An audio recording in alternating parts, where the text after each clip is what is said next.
El análisis comparativo entre los gobiernos de Maximiliano de Habsburgo y Porfirio Díaz busca desarrollar en los estudiantes habilidades de pensamiento crítico e investigación. Se examinan características económicas, culturales, sociales, educativas, científicas y tecnológicas de ambos periodos, permitiendo a los alumnos identificar similitudes y diferencias y evaluar las consecuencias de estas gobernanzas en la historia de México. Este estudio promueve la comprensión de los procesos históricos y su impacto en la sociedad, fomentando habilidades como la síntesis de información y la construcción de argumentos sólidos. Comparar estos gobiernos es esencial para entender las raíces de México contemporáneo, así como los orígenes de problemas actuales y los avances y retrocesos en la historia nacional.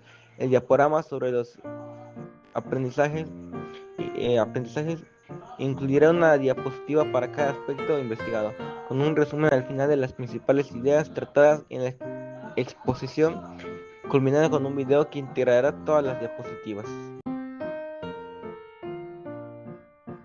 Maximiliano de Habsburgo pretendía elaborar una nueva constitución para México. Incluso llegó a crear un anteproyecto antes de llegar. Sin embargo, esto nunca llegó a completarse debido a distintos aspectos como lo son la poca libertad que tenía Maximiliano de Habsburgo al estar bajo la tutela del comandante francés y por lo tanto no ser el que decidía lo que se haría. De igual forma tenía que seguir los consejos de Napoleón III. Por otro lado, y debido a la forma en la que había llegado al poder, no tenía la aprobación de los mexicanos. Aunado a eso, tenía fama de no saber mandar muy bien. El Estatuto Provisional del Imperio Mexicano, promulgado por Maximiliano en 1865, fue un documento de corte liberal que reconocía derechos fundamentales como la igualdad ante la ley, la libertad de culto y expresión, la seguridad personal y la propiedad. Prohibía la esclavitud, el trabajo forzado y gratuito, regulaba el trabajo infantil y establecía normas fiscales y de libertad de prensa. Sin embargo, otorgaba al emperador poder absoluto de forma indefinida, lo que iba en contra de las promesas iniciales de Maximiliano. Este documento no satisfació ni a conservadores que rechazaban su tolerancia religiosa ni a liberales que criticaban el autoritarismo imperial. Una de las características más importantes del imperio de Maximiliano de Habsburgo fue la monarquía constitucional bajo influencia extranjera, que prácticamente este régimen monárquico buscaba conciliar tradiciones europeas con principios constitucionales. Aunque Maximiliano aceptó una constitución que limitaba su poder absoluto, su posición fue vista como una imposición extranjera para muchos mexicanos.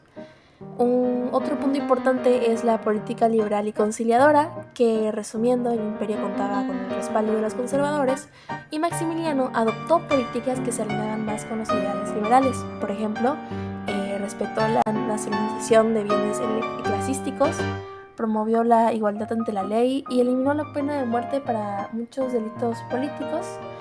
Y de hecho estas posturas generaron tensiones con sus propios aliados conservadores. El tercer punto es la dependencia militar y económica de Francia, en donde prácticamente el imperio dependía en gran medida del apoyo militar y financiero de Francia. Sin las tropas francesas, el régimen de Maximiliano carecía de los recursos para sostenerse frente a la resistencia liderada por Benito Juárez y las fuerzas republicanas, pero esta dependencia se debilitó cuando Napoleón III retiró sus tropas en 1866 debido a la presión internacional. Y ya por último, el cuarto punto es la oposición republicana liderada por Benito Juárez, que durante todo el periodo del Segundo Imperio, el presidente Benito Juárez encabezó un gobierno republicano en resistencia. Contaba con el apoyo de sectores populares y de Estados Unidos, que seguía reconociendo a Juárez como el legítimo líder de México. Esta lucha republicana se intensificó después de la retirada francesa, lo que llevó al colapso del régimen de Maximiliano.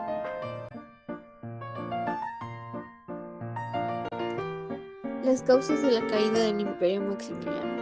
Una serie de eventos internos y externos finalmente propiciaron el fin de la segunda intervención francesa y, por ende, la caída del imperio. Estos fueron el final de la Guerra de Secesión, que permitió a los Estados Unidos brindar un préstamo a Benito Juárez y a los ejércitos liberales. Además, en 1867, Napoleón III retiró sus tropas de México para evitar el expansionismo de Prusia, ahora Alemania, lo que desató la guerra franco-prusiana, además de que a Francia le costaba mucho dinero tener a sus tropas en México. Otro de los factores fue que Maximiliano no había logrado formar un ejército imperial y carecía de recursos económicos para reunir uno propio. Carlota acudió a Europa en busca de apoyo, pero no lo consiguió. En la importancia política de este se vio reflejado en la reafirmación de la soberanía nacional, ya que con el triunfo de los liberales se reafirmó la independencia y la soberanía del país, rechazando la intervención extranjera. También con la consolidación del sistema republicano, ya que se intentó afianzar los principios republicanos, democráticos y federales. También se vio en el fortalecimiento del liberalismo, ya que las leyes de reforma se comenzaron a aplicar de una manera más amplia. También se vio en la reducción del poder de la Iglesia, ya que al permitir que se disminuyera el poder político de la Iglesia, se promovió el Estado laico. También se vieron los desafíos económicos y políticos, ya que con la fragmentación política, la reconstrucción económica tras las guerras y las constantes rebeliones, fue muy difícil lograr la estabilidad nacional. La República restaurada fue el periodo histórico de México que va desde la caída del Segundo Imperio en 1867 hasta el inicio del Porfiriato en 1877. A continuación veremos las 4 características principales del Porfiriato en cada ámbito. En el económico podemos ver la inversión extranjera, donde se promovió la entrada de capital extranjero, especialmente en minería, ferrocarriles y petróleo. Después tenemos la expansión de los ferrocarriles que se construyeron, y de estos se construyeron miles de kilómetros de vías para conectar al país y así facilitar el comercio. Concentración de la tierra. Se implementaron políticas que permitieron la acumulación de tierras en manos de pocos latifundios. Y por último, el desarrollo de la industria. Hubo crecimiento en sectores como textiles, minería y energía, pero con beneficios limitados para la población.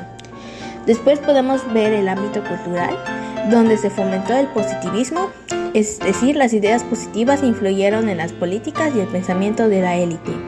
El arte y la arquitectura europea, que se promovió como un estilo afrancesado en la arquitectura y en el arte. La celebración del progreso. Se exaltó el progreso tecnológico y económico como símbolo de modernidad. Y el monumentalismo, donde se construyeron monumentos y edificios emblemáticos, como lo es el Palacio Postal y el Ángel de la Independencia, que es muy conocido. Después tenemos el ámbito social. En este podemos ver la desigualdad social, que mientras la élite vivía con lujo, las clases bajas enfrentaban pobreza extrema y explotación laboral. La represión y el control. Se reprimieron huelgas como la de Cananea en 1906 y Río Blanco de 1907. La marginación indígena. En esto se despojó a los pueblos indígenas de tierras comunales, afectando así su sustento. La urbanización desigual. Las ciudades crecieron, pero con marcadas diferencias entre zonas ricas y pobres. El último ámbito es el educativo, donde estaba la educación elitista, que es la educación formal, que se enfocaba en las clases altas y urbanas. El fomento del laicismo. Se buscó separar la educación de la influencia religiosa siguiendo principios positivistas. Las escuelas técnicas, que se crearon estas escuelas para poder formar trabajadores y técnicos para las industrias. Y el rezago de educación rural. Las zonas rurales apenas contaban con acceso a educación básica. Y en nuestro quinto ámbito, que es el de la ciencia. En este se hizo promoción del positivismo, o sea, de las ciencias exactas y aplicadas, y estas eran vistas como la base del progreso. Las instituciones científicas, que se crearon organismos como el Observatorio Astronómico y la Escuela Nacional de Agricultura. Los avances en la medicina.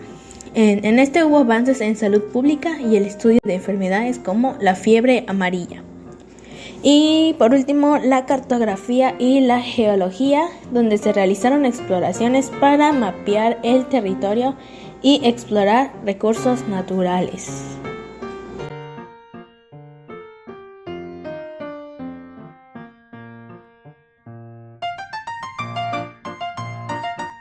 Tecnológicas, Servicio Postal Mexicano. Durante el Porfiriato, el Correo Mexicano adoptó nuevas tecnologías para agilizar el transporte y el procesamiento de correspondencia. Se establecieron oficinas modernas y se implementaron mejoras en la logística. Telégrafos Nacionales de México se consolidó como una red nacional bajo la supervisión del gobierno de Díaz. Estableció líneas telegráficas en todo el país, conectando regiones y facilitando la comunicación entre gobiernos, empresas y ciudadanos. Instituciones científicas. Observatorio Astronómico Nacional fue establecido en el Castillo de Chapultepec y fue una de las instituciones científicas modernas del país. Se dedicó al estudio de la astronomía y la geodesia, contribuyendo al conocimiento del tiempo y la cartografía. Escuela Nacional de Medicina se fortaleció y modernizó durante el Porfiriato con la instrucción de nuevos métodos y conocimientos médicos europeos, y se buscó profesionalizar la Secretaría de Instrucción Pública y Bellas Artes. Fue creada para centralizar y supervisar la educación y la cultura en México. Se buscó modernizar el sistema educativo y fomentar las artes, aunque el acceso a la educación seguía siendo limitado. Cruz Roja Mexicana se fundó durante el Porfiriato como parte de un esfuerzo para institucionalizar la atención médica en situaciones de México. Fue fundada como resultado de la fusión de dos instituciones financieras. Su función era centralizar las operaciones financieras y servir como intermediario entre el gobierno y el sector privado. Secretaría de Hacienda modernizó las finanzas públicas e implementó un sistema fiscal más eficiente, renegoció la deuda externa y estabilizó las finanzas del Estado. Ahora veremos cómo es que Porfirio Díaz ejerció un control político desde su primer mandato. Primeramente podemos ver esto con el control de la presidencia, ya que Díaz mantuvo un poder absoluto al ocupar la presidencia durante más de 3 décadas, exceptuando breves periodos en los que colocó a figuras afines como Manuel González de 1880 a 1884, asegurándose de mantener influencia tras bambalinas.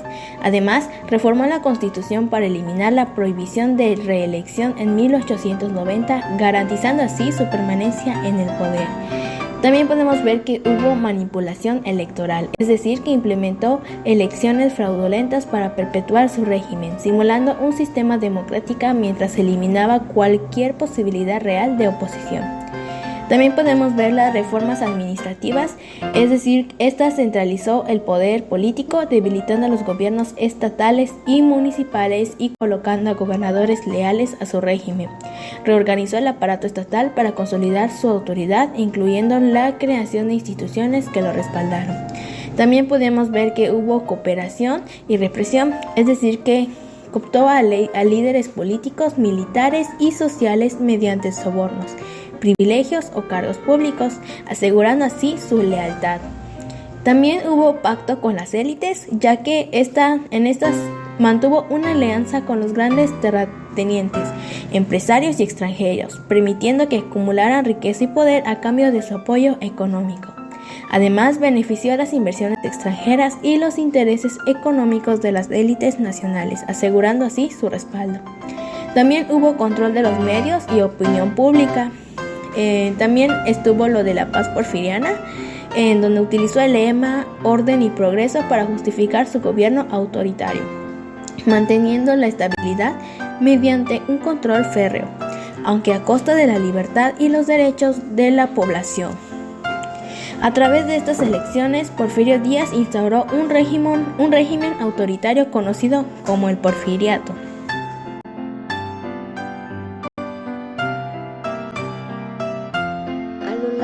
Historia de México, tanto el Segundo Imperio Mexicano bajo Maximiliano de Habsburgo como el Porfiriato marcaron periodos de transformación política y económica. Maximiliano de Habsburgo implementó políticas públicas de carácter liberal, como la promoción de la igualdad civil mediante la abolición de la pena de muerte por delitos políticos, la distribución de tierras a campesinos para reducir la desigualdad agraria, la libertad de prensa, el fortalecimiento del sistema educativo con énfasis en la educación pública y laica, y la restauración de un código civil que defendía los derechos individuales. Estas, aunque progresistas, encontraron resistencia por la inestabilidad política y las tensiones con sectores conservadores. Por su parte, durante el Porfiriato se llevaron a cabo políticas económicas que impulsaron el crecimiento del país, como el desarrollo de la infraestructura ferroviaria, la inversión extranjera para explotación de recursos naturales, la creación del sistema financiero sólido con bancos modernos, la promoción de exportaciones agrícolas y mineras, y el establecimiento de una política fiscal que favoreció la inversión privada. Estas medidas llevaron a un notable crecimiento económico, colocando a México en la posición más competitiva a nivel internacional. Sin embargo, el crecimiento económico del Porfiriato no se traduce en un desarrollo social equitativo. Si bien se modernizó la economía y surgió una clase media urbana, las brechas entre las élites y las clases populares se acentuaron.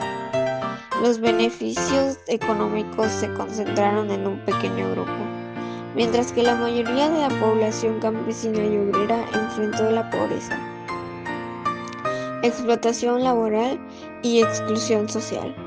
Este desequilibrio generó tensiones sociales que eventualmente desembocaron en la Revolución Mexicana, evidenciando que el crecimiento económico por sí solo no garantiza el desarrollo social, sino se acompaña de políticas inclusivas y redistributivas.